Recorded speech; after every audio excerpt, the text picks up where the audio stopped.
21শে জুলাই শহীদ দিবস মানেই ধর্মতলা চত্বরে জনজোয়ার, লাখো মানুষের উপস্থিতিতে গমগমে গোটা এলাকা।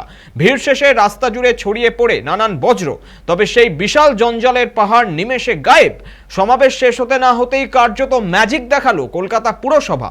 300রও বেশি সাফাই কর্মী সঙ্গে সঙ্গে নেমে পড়লেন পরিষ্কারের কাজে। কিছু সময়ের মধ্যেই ধর্মতলার চত্বর ফিরে পেল নিজের পরিচিত ঝকঝকে রূপ। যেখানে কিছুক্ষণ আগে লক্ষ মানুষের ভিড় ছিল, সেখানে দাঁড়িয়ে যেন বিশ্বাসই করা যায় না এখানে এত বড় সমাবেশ হয়েছে। চারিদিক আবার আগের মতো স্বাভাবিক ও স্বচ্ছ।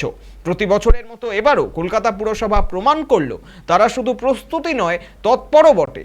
জঞ্জাল পরিষ্কারের এই দ্রুততা শুধুমাত্র শহরের সৌন্দর্যতা বজায় রাখার জন্যে।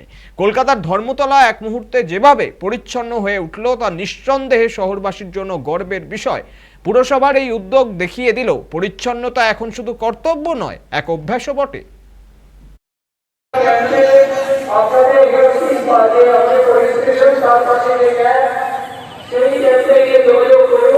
আপনাদের